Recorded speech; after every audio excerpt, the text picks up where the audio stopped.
Bonjour à tous et à toutes, bienvenue pour cette troisième édition de Qui veut gagner le Grand Prix. Vous avez reconnu notre nouveau challenger après Anna qui a eu une victoire complète. On l'a pas mal aidé. Après Carbone qui s'est malheureusement perdu dans les méandres de la connaissance MotoGP sur la fin. On accueille cette fois-ci Yann de Moto et GP Addict. Yann, comment tu vas? Ça va et toi? Eh ben ça va très bien, je suis très heureux de te recevoir aujourd'hui. Ouais, je suis comme un ouf. Un peu de pression peut-être là. Hein. Ah déjà d'entrée, t'avais dû voir depuis tout à l'heure dans la rue, j'avais déjà la pression. C'est vrai. Il y a un petit peu de pression qui se met, mais tu vas voir, c'est pas compliqué. C'est des questions sur le MotoGP qui vont être, vous allez le voir dans les règles, en plusieurs paliers. Ça va être de plus en plus difficile. On a toujours les fameux jokers, enfin bref. Tout ça, c'est dans les règles et les voici. Dans cette édition spéciale MotoGP de Qui veut gagner des millions, vous retrouverez 15 questions rapportant de 1 à 25 points. Le but étant d'aller jusqu'au bout pour gagner le Grand Prix. Vous l'aurez compris, le système de points est le même qu'en MotoGP. Ces 15 questions sont divisées en 3 paliers de 5 questions, facile, moyen, difficile. En plus de tout ça, l'invité aura le droit à 4 jokers. Le 50-50 qui retirera 2 mauvaises réponses, l'appel à un ami pour tenter d'avoir une réponse par un tiers, l'indice de Ken Piche qui est simplement un indice que je donne sur la réponse, ainsi que l'hésitation qui permet de valider 2 réponses au lieu d'une. J'espère que la vidéo vous plaira, pensez à laisser un petit like si c'est le cas car on a beaucoup travaillé sur le projet. En attendant, bonne vidéo à tous. Vous avez vu le règlement qui ne change pas, c'est toujours le même puisque c'est un format là qui marche bien et les concurrents, même les invités plutôt, je vais les appeler comme ça, ont l'habitude. Désormais c'est Yann de Moto et GP Addict qui va être prêt, Yann, qui va être prêt parce qu'on va pas tarder à se lancer pour la première question. Est-ce qu'il y a un petit mot avant de commencer peut-être Yann sur cette série de questions qui va arriver? J'embrasse toute ma famille, maman, papa, ma chérie et mon petit chat. Voilà, je suis sous pression, j'espère que voilà, vous allez me soutenir. Un témoignage édifiant. On a vu beaucoup d'émotions. Mais Yann, nous nous concentrons désormais. Allez, c'est parti, voilà. Avec toujours le petit chat dans le cœur, bien entendu, et la petite chérie. Mais d'abord, la première question. C'est parti. Pour qui veut gagner le Grand Prix? Question numéro 1.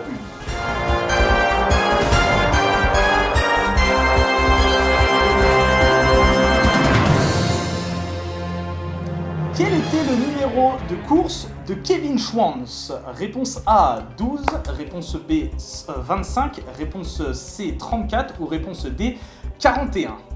Je peux répondre donc tout de suite. Tu peux répondre tout de suite, y a pas de souci. Réponse C 34.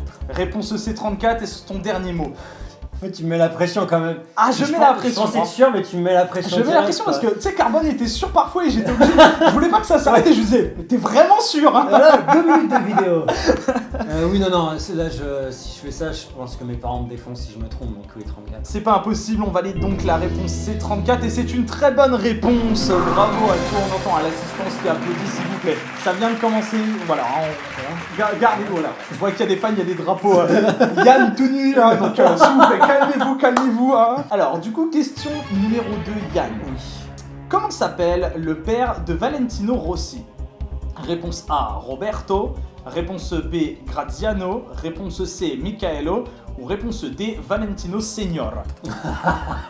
Enfin, c'est la B, qui est donc Monsieur Graziano. Monsieur Graziano, est-ce ton dernier mot? Tout à fait. C'est ton dernier mot et c'est validé directement. Bravo Yann, c'est bien Graziano Rossi. Et d'ailleurs, hein, pour la petite anecdote, vous l'avez vu dans les vidéos, il tient son numéro 46 de là, hein, Valentino Rossi.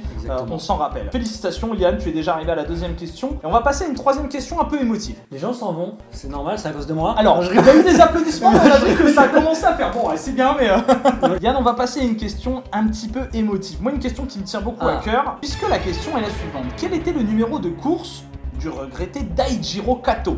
Pour ceux qui ne connaissent pas, si jamais Daijiro Kato est un pilote qui a roulé du coup dans les années 2000 en MotoGP, enfin même avant, hein, dans les années 90 en petite catégorie, et qui a malheureusement perdu la vie dans un tragique accident sur le circuit de Suzuka. Réponse A numéro 7, réponse B numéro 35, réponse C 62 ou réponse D 74. Alors tu vois, tu m'as posé la question tout de suite, je me suis dit mais je ne sais plus, maintenant que tu me sors. Le problème c'est que j'ai un doute, mais pour moi tout de suite là c'est la dernière, c'est la D. J'ose pas te regarder. Le D 74. Ouais, pour moi c'est ça parce que oui, non mais oui. Bah écoute, oui, je reste sur le D 74. C'est ton dernier mot? On n'est qu'à la troisième question, hein. Il y en a 15. C'est mon dernier mot. C'est ton dernier mot. Daijiro Kato, si je ne me trompe pas, a perdu la vie en 2003 sur le circuit de Suzuka. Je rigole sur un truc, faut pas rigoler en plus. Non mais c'est nerveux, c'est pour ça, c'est nerveux, mais il n'y a pas de souci là-dessus. Daijiro Kato donc a perdu la vie sur le tracé de Suzuka en 2003. Daijiro Kato ne portait pas le numéro 7, il ne portait pas le numéro 62. Est-ce le 35 ou le 74 ? C'est la réponse des 74. Félicitations Yann. Tu te calmes, tu fais pas comme ça. Arrête de faire comme ça, j'ai peur après moi. Oh là là. Non mais en tout cas, ça me fait rebondir sur une petite photo que j'avais découverte où t'as Daijiro Kato, Pedrosa et Rossi qui doivent être à Misano dans un restaurant avec tous des verres de vin rouge, voilà. Le côté, c'était pour parler d'un petit truc positif sur Kato. Eh bien, question numéro 4, Yann, on y est. Avant dernière question du premier palier. Une question facile, vous allez voir, c'est très simple, c'est pour te détendre un peu. Quel est le nom du nouveau commentateur MotoGP sur Canal+? Réponse A, Laurent Rigal. Réponse B, Bertrand Stey. Réponse C, David Dumain. Ou réponse D, Alexandre Huez.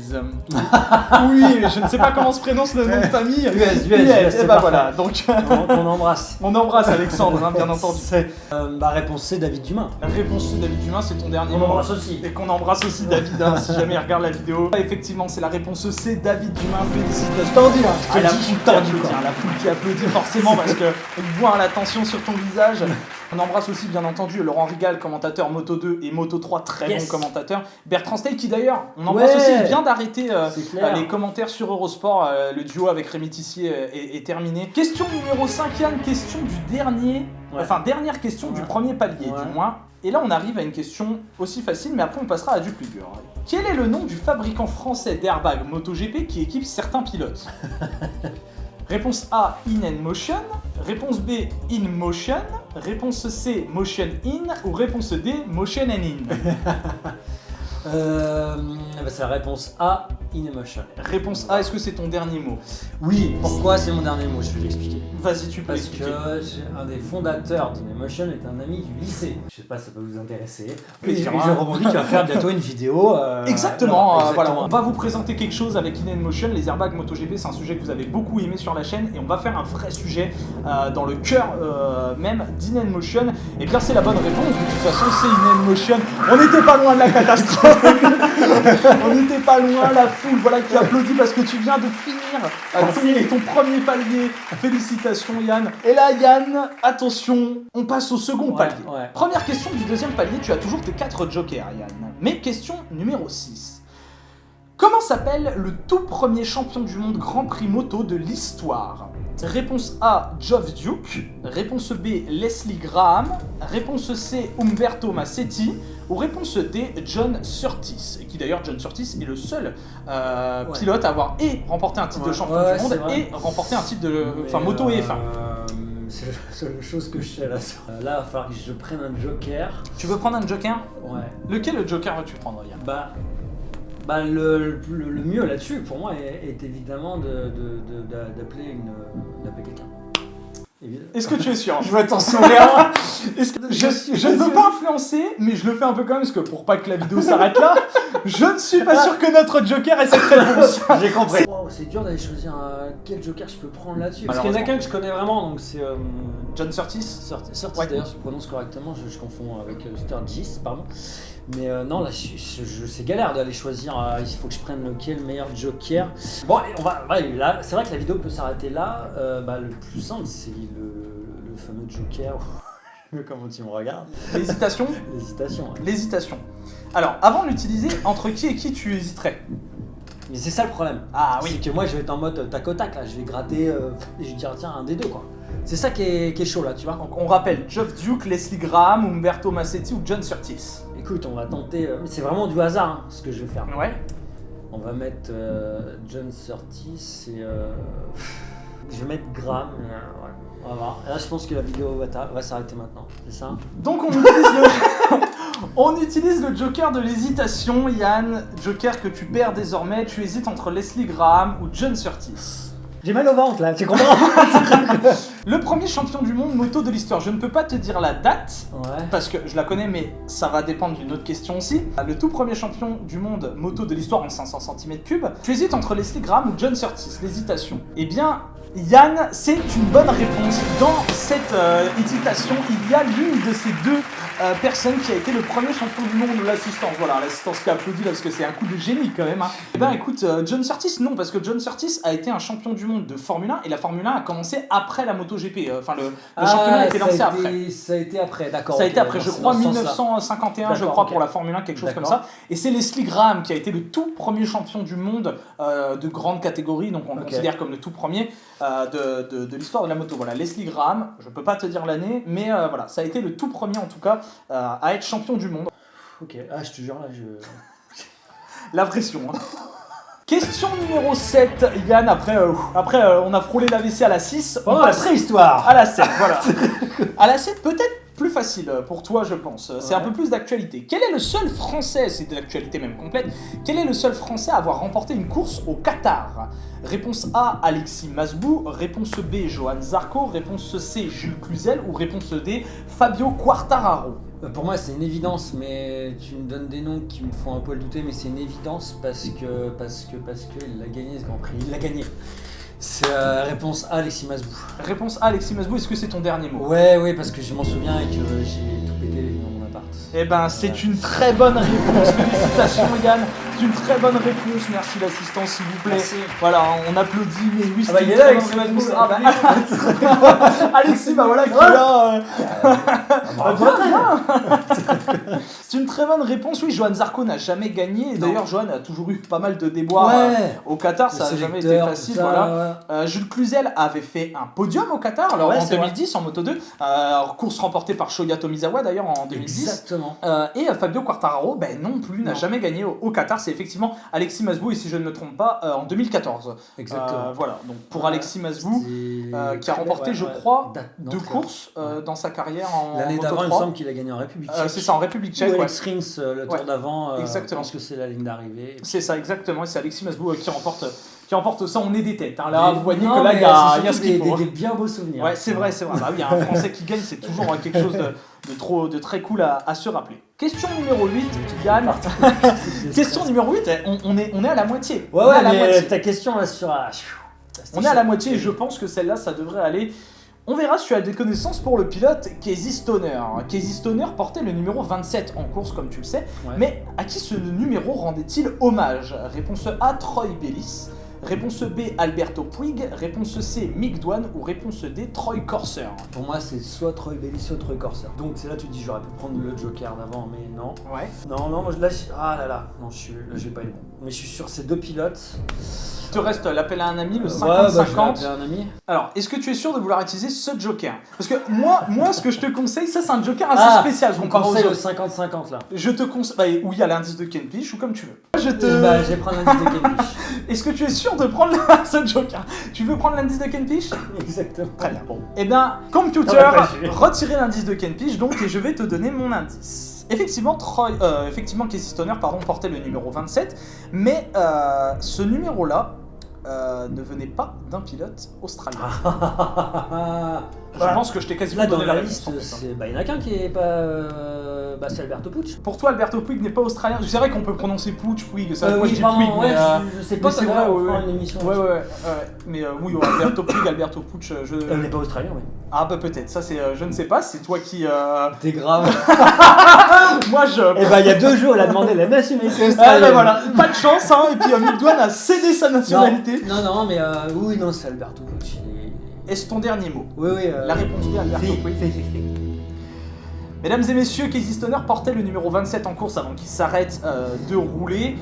Et effectivement, ce numéro rendait hommage à Alberto Puig. Félicitations Yann, tu valides cette 8ème question. Parce que je ne savais pas du tout ça. Et ben voilà, c'est une petite anecdote que j'avais entendue une fois comme ça. Génial. Et en fait, je l'avais entendu grâce à un documentaire qui s'appelle Hitting the Apex, qui présente 6 pilotes en fait, qui est un documentaire formidable. Et en fait, dedans, Casey Stoner explique qu'Alberto Puig a aidé sa famille à s'installer en Europe pour qu'il puisse rouler justement dans de bonnes conditions. Donc voilà, et bien avant-dernière question de ce deuxième palier, il ne te reste plus que 2 jokers. Qui est déjà tendu quoi. Alors, c'est quelque chose, il faut que tu saches une date pour avoir la bonne réponse. Alors, c'est pas une date que tu devras donner, mais si tu sais la date, t'as la bonne réponse. Le trophée en MotoGP qu'on gagne, c'est le trophée des champions. Et bien de combien de tuiles le trophée des champions est-il composé? Oh là là. Réponse A 68, réponse B 69, réponse C 70, réponse D 71. Il faut juste connaître la date en gros et après faire un petit compte. Voilà, la toute première. Je l'ai pas cette date. Pourtant on a fait là on a sorti un petit guide sur le MotoGP, on les a vus ces dates, mais je vais pas le ressortir là. Ah, là je suis tendu. Là clairement c'est chaud. Parce qu'en plus je connais, ça va être du pur hasard. Toi comme ça t'aurais dit quoi? 68, 69, 70 ou 71? J'aurais sorti 69. Ok, alors. Ok, tu peux sortir. Bah tu peux sortir avec le 69. Non, c'est pas ça, mais moi je vais te donner un petit indice comme ça, mais c'est pas vraiment un indice. Mais essaye de te rappeler, il y a eu un anniversaire il y a pas longtemps, on fêtait les quelque chose du MotoGP. Bon, c'est bon.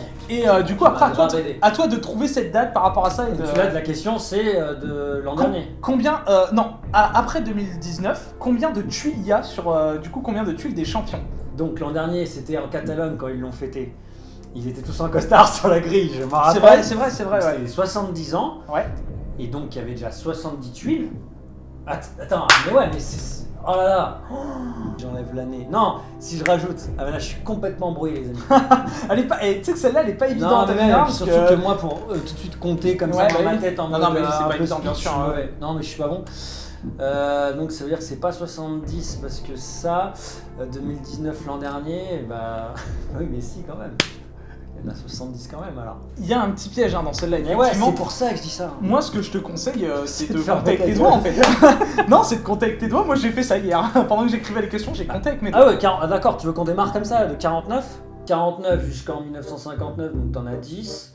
1959 jusqu'en 69, donc ça fait 20. De 69 à 79, on en a 30. Ouais. De 79 à 89, on en a 40. De 89 à 1999, on est à 50. Ouais. 99, 2009, ça fait 60. 2009, 2019, 70 du coup. 70, ouais. Mais oui, non, il y a cette plaque qui était pas.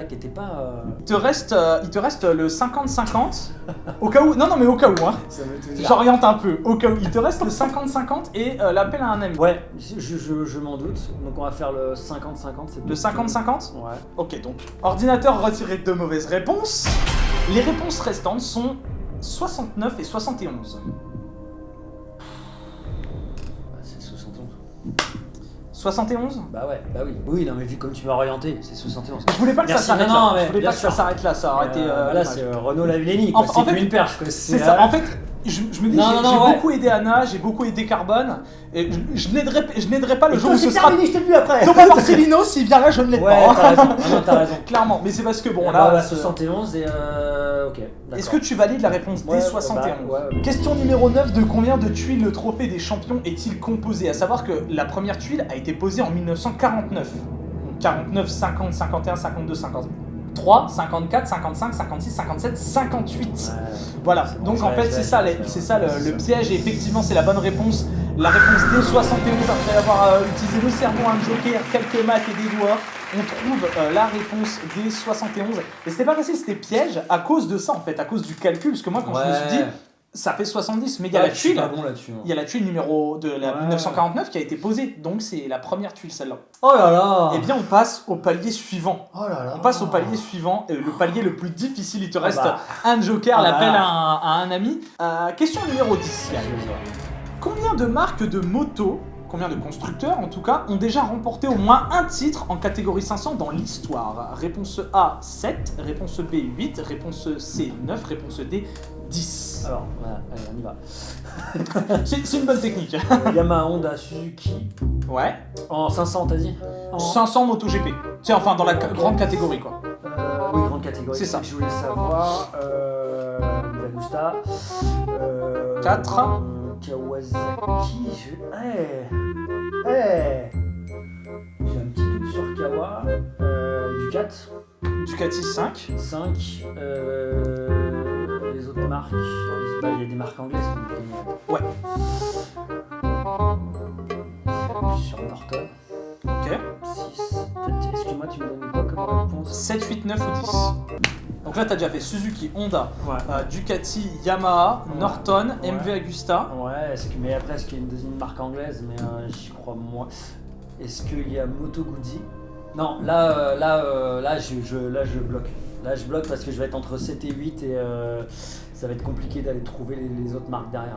Est-ce que du coup tu veux utiliser ton joker maintenant Bah là... ou donner une réponse 7 ou 8 que t'hésites T'hésitais 7 ou 8, alors moi je te propose 7 ou 8. C'est peut-être 9 ou 10, hein. Je refais juste vite fait, je me dépêche, Vas-y. sinon ça va être Thierry Richman, c'est 3 heures de film.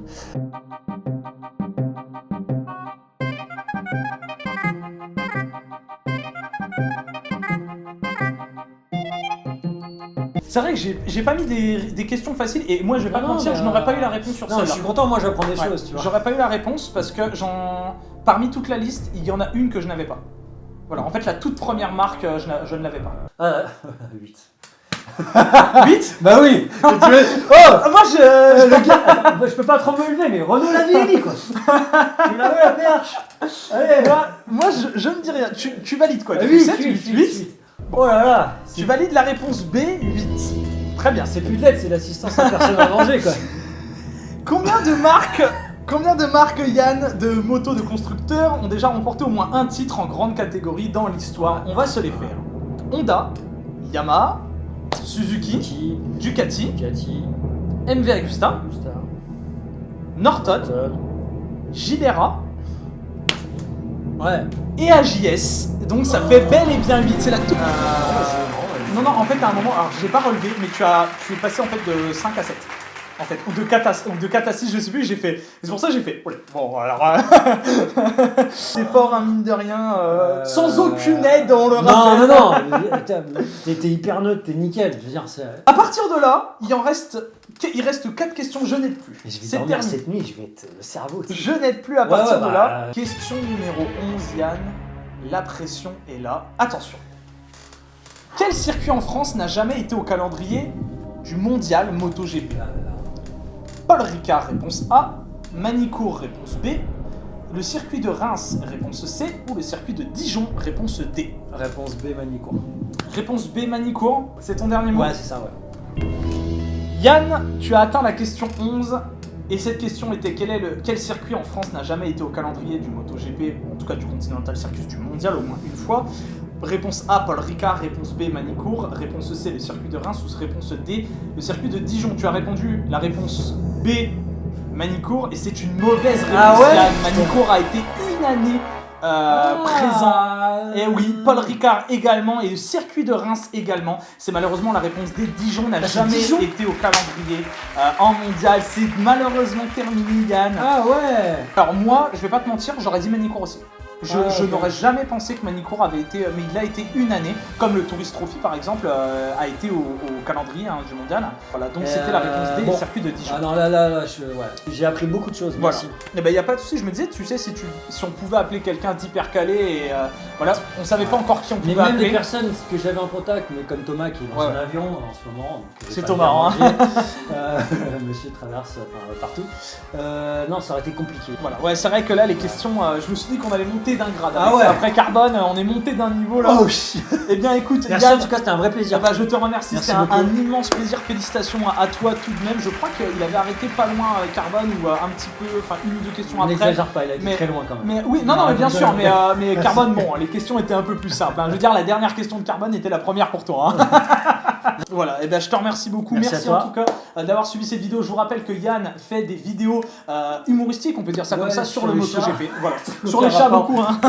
Et sur le MotoGP, principalement sur Facebook, mais il a une chaîne YouTube aussi, Moto et GP Addict sur Facebook, sur YouTube ou sur Twitter et même sur Instagram. D'ailleurs, n'hésitez pas à aller le suivre si vous voulez du contenu qui nous retire le masque de la tristesse et que vous voulez rire. Yann Marian sur une question Moto. Que je devais répondre. Voilà. Le mec est encore dedans. Mais ben voilà, Yann de Moto et GP Addict, c'était un plaisir de te recevoir. Merci beaucoup. Toi, mais voilà, en tout cas, merci d'avoir suivi cette vidéo. Si elle vous a plu, je vous invite à la liker, la commenter, la partager. Vous connaissez la recette. N'oubliez pas de vous abonner et de cliquer sur la petite cloche. En attendant, on se retrouve très vite puisqu'il y a le Grand Prix du Qatar qui arrive. Ou alors cette vidéo est sortie juste après, je ne sais pas. Mais voilà, ça va arriver très vite. La MotoGP, ça fait des mois qu'on attend. Merci Yann, merci à tous. Portez-vous bien et V. Bisous.